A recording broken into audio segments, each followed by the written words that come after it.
Good evening, Racket Athlete fans, Racket Athlete podcast fans. Tonight we have on Cameron Grayson, who is a squash player. He has actually been highest ranked at 24 in the world in the Pro Tour.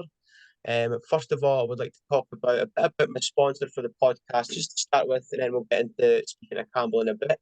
So my current sponsor is Tayside String and Services, who restring squash rackets, badminton rackets, and tennis rackets. They're a Scottish-based company. They also have a website, which is you just have to go into Google and type in Tayside String and Services. You'll find them on there. They're also on Facebook and Instagram. So if you're closer by, you could find them locally. But if you're a bit global, sort of looking for some quality service on your rackets, please give them a look up Facebook, Instagram, and a website. So let's talk to Campbell and introduce Campbell Grayson. How are you doing tonight, Campbell? Yeah, good. Thank you. Thanks for having me on here. Yeah, excited for it. Yeah. So I think, as I say, do you want to introduce yourself, give yourself a background about yourself, and so that the listeners know what your background is and what you've been doing? Yeah, sure. So I grew up in New Zealand. I'm from Auckland in New Zealand. I started playing squash at about probably like 5 or 6 years of age. My dad played a lot of squash just at a local club. So we actually lived right opposite a squash club. So yeah, sort of like any New Zealand kid, I sort of played quite a lot of different sports. Obviously, loved rugby like most kids do, and then played like tennis and squash and cricket, sort of all through school really. And then, but yeah, really loved squash and sort of really loved the junior scene. Played a lot in New Zealand, sort of traveled all over the country, and luckily enough, my parents were really supportive, and they used to come to a lot of tournaments with me and stuff like that. And then, once I sort of finished in the juniors, I actually started playing sort of pro when I was about 17. So we were sort of lucky enough to have a good circuit of tournaments, sort of like satellite tournaments in New Zealand and Australia. So started doing that, and then went from there really. So yeah. Right. So first of all, I'd like to ask you this a bit about your former experience as a squash player, and I'll ask you a few questions about that so the listeners can get a perspective on how it is to go from being 17 starting playing squash to getting into the pros. So how did junior squash go for you when you first started then, Campbell?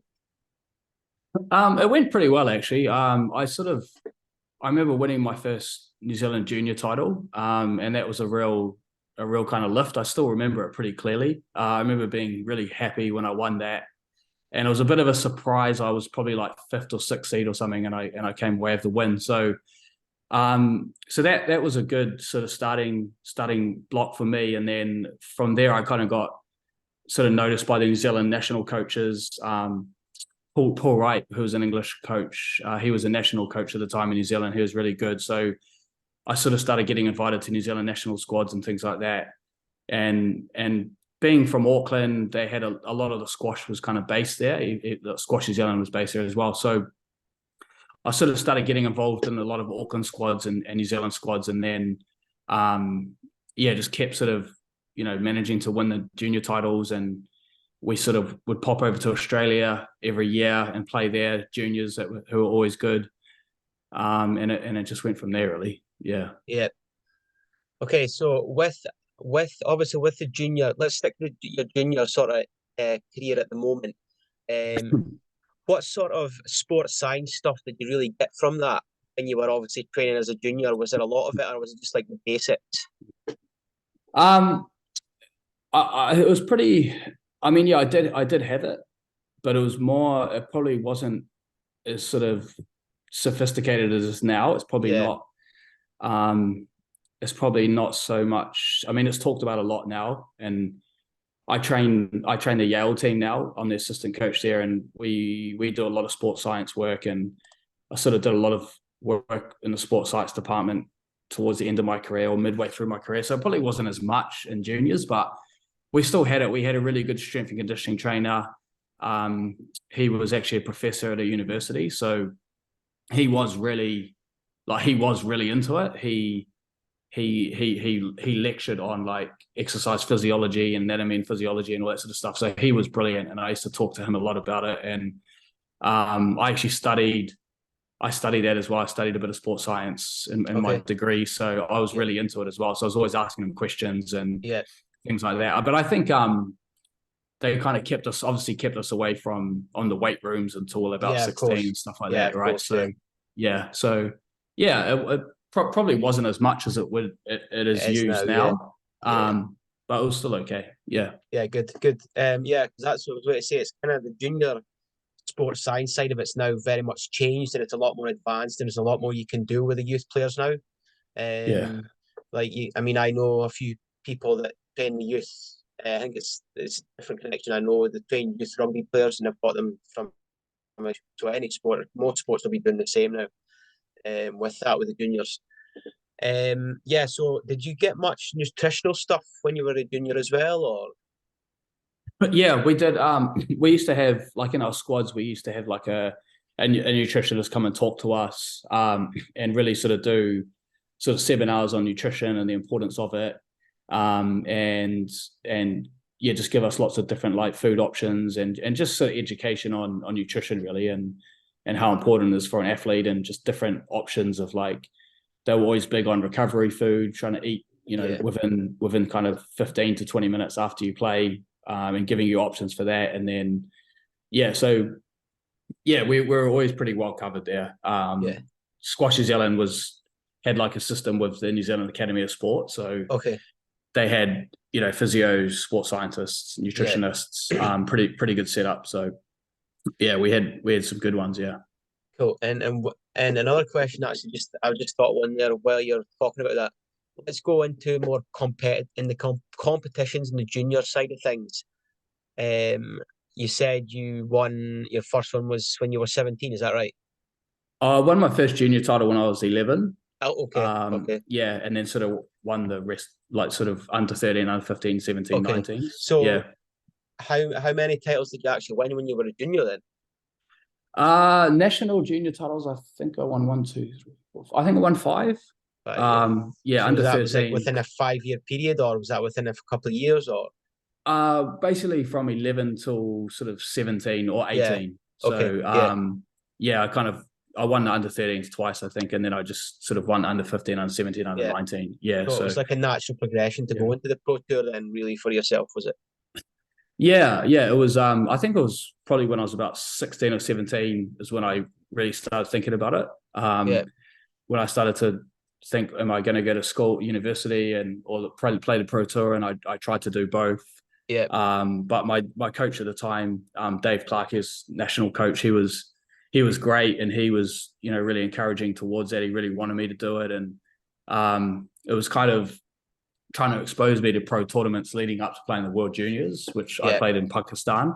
And a lot of the juniors at the time were doing it. The good juniors at the time who were going to the World Juniors, like Chris Simpson and Simon Rosner and Farhan Zaman and Amrit Khan, and a lot of the Pakistani players, Rami Ashur, who were sort of my generation, they were all playing the tour. So it just made sense, really. And luckily we had a really good tour in New Zealand and Australia. So I was able to sort of dive into it there. Great. So you just mentioned there Rami Ashur, right? So obviously he's well known in the squash for being explosive, fast, and quite eccentric as such in personality. Yeah. How many matches did you play against him? Just out of interest, and how did you find playing against a player like that with that sort of pace and explosiveness? I think I only played him twice. I think I played him at that World Juniors, and then I played him at the World Open once as well. Obviously, didn't have much success, but I really, really enjoyed the experience, especially when I was a junior, because he was phenomenal. I remember just watching him in Pakistan, watching from the back glass and thinking like, this guy's going to be a world number one. But I was lucky enough to actually train with him when we were pros for about probably 3 years really at the New York Athletic Club. We're based in New York, and so that was amazing. Learned a lot. I just got so much out of that. So, and just the way he plays, just the explosiveness of how he plays, and just for me, it was brilliant training with him. It just really helped my game. So, So I think moving on, let's move on to, so you were 17 when you got into the Pro Tour. Yep. So let's move on to that. Let's tell me a bit about where your first tournaments were, how you trained differently from the junior period to the pro period, and how all your sports science. Let's delve deeper into that and into the Pro Tour.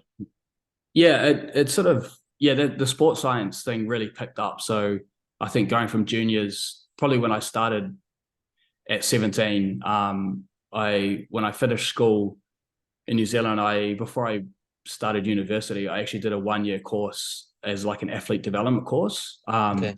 which was brilliant because we had coaches, and I was in with a whole bunch of athletes, golf athletes, rugby athletes, soccer. So there's Yeah. a class of about 40 of us, and we would study in the morning, and we'd study things like, it was basically a course to try and make you a pro athlete. So Okay. we would study psychology, sports psychology, and nutrition and strength and conditioning and all that sort of stuff. And career development, networking, how to get sponsors, and Yeah. then we'd train in the afternoon. And that's where it really, was a big focus on strength and conditioning, and sports science, and lot of fitness testing and lactate tests and like just all that stuff, which I loved. Yeah. And that's where it really, you'd be seeing a nutritionist all the time. You'd be seeing a physio. You'd have a proper strength and conditioning program. Yeah. And that's where that really sort of changed a lot from Yeah. juniors would just be, a lot of match play, and I'd play, my dad's mates a lot, and Yeah. have the odd coaching session and things like that. But then it really switched quite a lot. Yeah. Yeah. So how much more in depth would you say it was? As in, let's start with the fitness side of things. How much more in depth how was that compared to the juniors? Sorry, do you say the fitness side of things? Fitness, yeah, strength conditioning, yeah. Yeah. It was a lot. Like we kind of went from, because you're at school and you kind of, when in juniors, you kind of just, you're trying to just, you do that at, training camps and squads and things like that. But we didn't really have kind of specific programs. And I think that would, I had my own kind of program, and, I'd talk to my dad about it, and he'd be really supportive, and I'd have a coach and stuff like that. But then it became like a very mapped out program when I went pro to, you've got this coaching session, you've got 3 of those a week, or you've got your strength and conditioning program here, you've got your fitness here, and you're doing fitness testing and then monitoring that. And that just keep progressing really as I went on. So so it was kind of like a periodization cycle of training, going to tournaments, and recovery would obviously be involved in that as well. So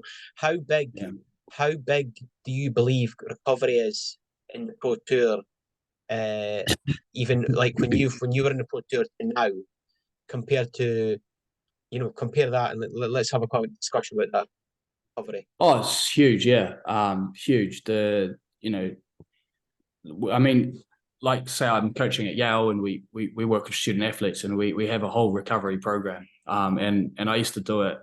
The first thing I'd think about after a match is recovery, because, you'd have a big match and you got to back it up the next day, and the next day, especially if you want to win tournaments. So, getting the food in, and I just kind of had my routine, whether it was a banana or cream rice or, energy drinks, electrolytes straight away. Yeah. And then, if I was really struggling, I might try finding somewhere I could get a massage at the tournament or something like that. Yeah. You got the Normatec boots now. Stretching a lot, going in the hot, cold shower, pool, all that sort of stuff. It's really, really important. I think now there's certainly more, probably more available in terms of, the technology and recovery, with recovery techniques and the machines you can use and stuff like that. But and I think, the game's become the Pro Tour especially has become very fast now. It's very explosive. Going from, it's been 17-inch tin has been around for a while now, but I think it did make the game faster. Recovery is huge. So I think as well, what you mentioned there about recovery is really key, because like players now, and probably even in your time, are having to adapt so quickly to the amount of tournaments that are on the go as well in squash. I mean, the Pro Tour, for example, I've been to the British Open with my dad to watch the British Open recently last year, and they're basically on the court one day, they'll get one day's rest, and then they're on the court the next day, or they might even, depending on what round it is, they may not even get a rest. They may have to play one and then the next day. So it's quite an intense sport. If some people don't know what really about a lot about squash, it is quite an intense sport. Right? Yeah, definitely. I suppose if you compare it to kind of, rugby or American football or those games, it's not so much impact, right? And they've got the kind of impact thing to worry about as well. But it is really intense. You just the lunging and the positions you're getting into on a court and the stress you put on your body and the long matches. You could have sometimes they're having 100-minute matches, things like that. And I think it's not just the recovery when you're playing the pro tour in your matches, it's how you recover from long flights. If you're flying 12 or 14 hours and how you recover from that and resting and sleeping. And I used to take sleeping tablets on the plane to try and get some rest because I found it hard to sleep sometimes on the plane. And just sort of getting through that. And then obviously when you're training as well, when you're away from tournaments, you're trying to recover as well as possible so you can keep that training load up. So it's super important. Yeah. And if you're not recovering properly, you're gonna get injuries, and that affects your training, right? So that's actually, now you've mentioned that, I was going to ask you that. Did you have any like sort of injuries through your time of squash you had to recover from? I was pretty healthy, but I did have one bad injury. It was pretty frustrating. I decided to move to the UK to start base myself over there. Because we were encouraged to do that by Squash New Zealand. I was over there, just moved there, playing my first tournament. I think it was the Leinster Open in Dublin, and I fractured my ankle. Okay. So that was pretty horrible. So I had to fly back home and obviously do the rehab and sort of had a little bit of trouble with it after. Just obviously ankles, you got to just keep on it. So I had to do a lot of rehab, a lot of recovery all the time. It never really stopped, to be honest, because it was a pretty bad fracture. And I had a few. I sort of kind of tore. Probably more of a pull, like strained my adductor a few times. Okay. So that recurred a couple of times as well. So I just had to do a lot of rehab on that, a lot of exercises, strengthening and stuff to make sure that was all okay. So, but other than that, I was okay, I think. Yeah, just niggles and stuff, but not too bad. Not too bad. Yeah, so you were kind of working with physios and strength conditioning coaches and rehab coaches to get you through those sort of periods in time. Yeah, always seeing the physio, and I sort of was based overseas for a lot of the time. In New Zealand, it was quite easy, really, because we had those support services, which was great. But we'd always make sure wherever I was, if I was based somewhere, I'd find a strength conditioning coach and a physio, and just keep on with the exercises. And I think as I sort of, got older and stuff on the tour, obviously it becomes harder on your body, but you become a bit smarter, really. You know your body better. You know what kind of makes you tick, and the exercises you have to do. And if you do have an injury, you might have had it before, or a niggle or something, so you kind of know how to look after it a bit better. So that helped. Yeah, definitely. Let's talk a bit about your best moment on the pro tour now. Let's delve into that a little bit more. So, tournament that you've won on the pro tour, how many did you win on the pro tour? I won 14. Okay. Yeah, so 14 pro events. Yeah, that's good. And what would you say your best moments were in any of those tournaments? Can you pick we'll pick 3 tournaments in your best 3 tournaments, do you think? Best moments. I think beating some of the guys in the top 16 was pretty cool. That was sort of always sort of my goal, really, to try and get into like the top 20 and top 16. And I think I sort of got a few wins over guys like that, and that just really helped for confidence. And even when I was younger, just winning I remember just winning like my first 10K event. I was probably like just 19 or 20 or whatever. I can't remember, but that was just really cool because it was a first time thing. And it just gives you a lot of confidence. So and then sort of winning a few, like I won the Irish Open, which was really cool. That was I used to love that tournament. It's such a cool facility, such a cool atmosphere, and sort of won the Houston Open a couple of times, which was also a really cool tournament. I think won the New Zealand Open, which was pretty special because it's at home. So New Zealand Nationals was always good to win. Again, just being at home. So those are some sort of highlights really. I think sort of the Commonwealth Games was such a highlight, and playing like the World Teams events. Obviously playing for your country, and the events were always so much fun being in a team and so well run. So that was played one in Scotland and Glasgow. That was awesome. Yeah, that was the way to ask you that question actually, because I ended the racket squash in the badminton in 2014, wasn't it? Yes. Yeah, I was going to ask if you were there. Because you were there. You were playing. I was there. I was spectating. Oh, awesome. Okay, yeah. I was spectating on the 2014 Commonwealth Games, the squash and the badminton and table tennis. So okay. Yeah, I mean that was an awesome event. Awesome. Just the squash side of it was. I just remember big crowds all the time. They had a big grandstand, probably seated maybe 2,000 people. I can't remember. I think it was about that. Yeah. Was it? Yeah, and it was just an awesome atmosphere, and it was great. Such a well run event. So they were great. Melbourne was great. The Gold Coast was brilliant, and then going to places like Pakistan and India and stuff like that for the World Teams was always really interesting as well. So one question I would like to ask actually about the transition with mindset from the juniors squash to the pro squash, and what differences did you see in that for yourself? Yeah, it's a good question. It's really big. It's a big transition. I think you sometimes see a lot of juniors, like very, very good juniors, and then all of a sudden they just stop. And I think they've probably had a lot of success in juniors, and then they don't get the same success as quickly in the seniors. Yeah. Because there's so many more players. And people are stronger and fitter and training full time. So I think it is a big transition. People are taking it more seriously.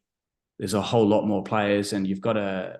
I mean, some some really good juniors just transition very well, and they, especially a lot of the Egyptians and in the past Pakistanis and English players, but and they sort of shoot up the rankings very quickly. But some of them don't, and I think it's just it's a process really, and it is a different game. Yeah, and you start to see people.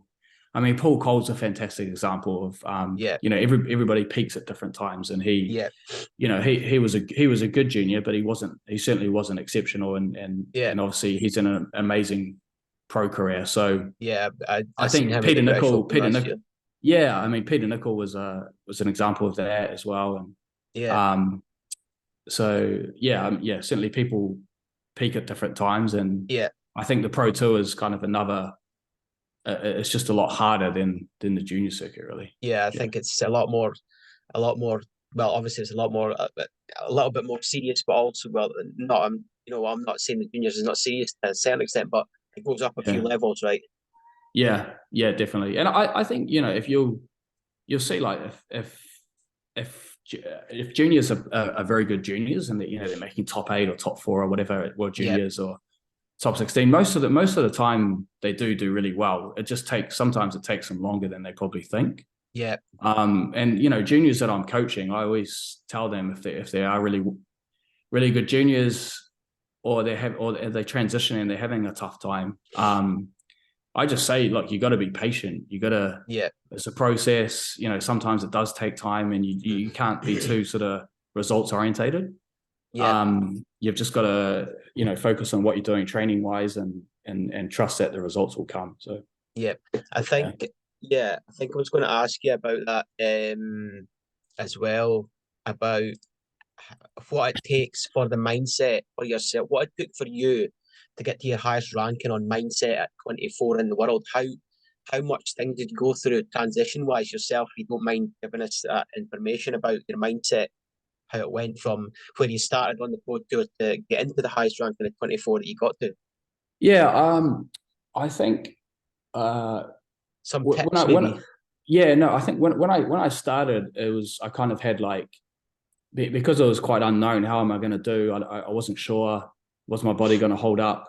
So I kind of set myself like small goals, and I sort of, especially when I was starting, I was like, right, I want to try and get into the top 100. I want to go top 60, top 40, and I kind of set myself dates. Yep.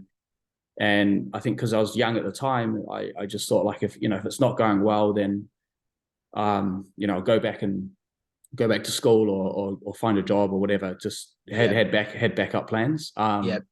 But then it did go pretty well. Like I got up there quite quickly. I got to top 40 quite quickly, and I thought, Yep. okay, things are going okay. Yep. But then the pyramid shrinks, and people find you out. People know your game. They start to study your game, and they play you more. And then I sort of hit a bit of a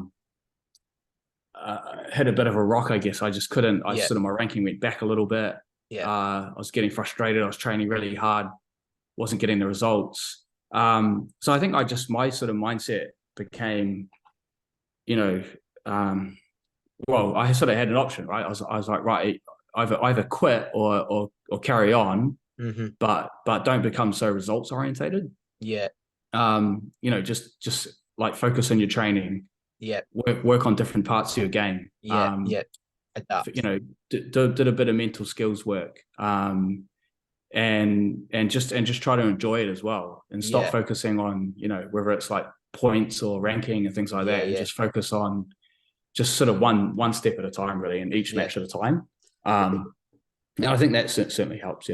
Yeah, so I think what I'm taking from that is kind of like you may have been putting a lot of pressure on yourself that was maybe causing the frustration and the sort of the maybe the rock that you hit. So yeah, no, definitely, because I sort of had put, I want to get top 20 by this time and top 10 by this time, and I need this amount of points, and it was just too much results oriented and orientated, and that was. And it's not easy on the tour. You've got financial pressure. You've got you've got lots of expenses, and there's funding on the line and sponsors on the line, and you want to please all that, but you've really got to shut that out. And I think that's where a lot of players are working with sports psychologists now, and mental skills coaches, and just trying to really like make things a lot simpler, really, because those just become outside distractions and not helpful. Yeah, definitely. As I was just going to touch on that sports psychology, obviously when you were playing, was it still quite prevalent then? I was able to do a little bit at the start, just a little bit, and then we kind of lost funding towards it. So I didn't really do anything after that. I sort of used to read books about it, and was always really interested. So kind of did visualization techniques and things like that. But I didn't really. I wasn't really able to work with anyone. Unfortunately. Yeah. Would you recommend, obviously, for youngsters listening or people that are potentially wanting to get into the pro tour, to obviously take that part of it quite seriously as well, the psychology? I think so. I think if you've got the opportunity, definitely. I think it's really helpful. I think it, especially when you're young, just to. I think a lot of sports psychologists have actually been good athletes, or they've worked with a lot of athletes, so they've just seen all these different types of things that they go through. So I think just people just telling you about the outside distractions and giving you plans and giving you all these tips and things to focus on, whether it's breath work, visualization, things like that. It's all very helpful. So totally recommend it. So I think it's a growing space as well these days. I think it's certainly growing, just like the sports science department. Definitely, as well. Totally agree. What I'm going to finish off with today is, Campbell, is asking you where people can find you if they want to reach out, what you do. You're a squash coach at the moment, right? Yeah, so I work at Yale University. I coach the men's and women's teams there. So I'm based in I live in Greenwich in Connecticut, in Old Greenwich. I work in New Haven, which is where Yale University is. So so that's where I'm at. Yeah. And you're coaching privately as in Yale, is that correct? Yeah. No. So I'm employed by Yale. So I coach employed by Yale University, Yale Athletics. I coach the men's and women's varsity teams. So they compete in the CSA college championships. So we've just started the season. We just had our first official match on Saturday for the girls, and last Wednesday the men played Brown and then played UVA, and the girls played UVA on Saturday. So And how did that go? Yeah, it was really good. We won. The men won 8-1. Oh, nice. And the women lost 5-4, but really, really good performance. It was a tight match. UVA, good team. So good. Good start to the season. Yeah. Great. So I think we'll stop it there, Campbell. And I appreciate your time tonight. And appreciate you coming on to the podcast. And I hope the listeners will all say that are looking to get into the Pro Tour or potentially start their junior career have taken a lot from this, from yourself. So thank you for coming on, Campbell. Yeah, no, very welcome. Thanks a lot for having me. Enjoyed the time. Yeah. Okay. Thank you. Take care. Thank you. And okay, Racket Athlete fans, that is another Racket Athlete podcast, and I will speak to you soon.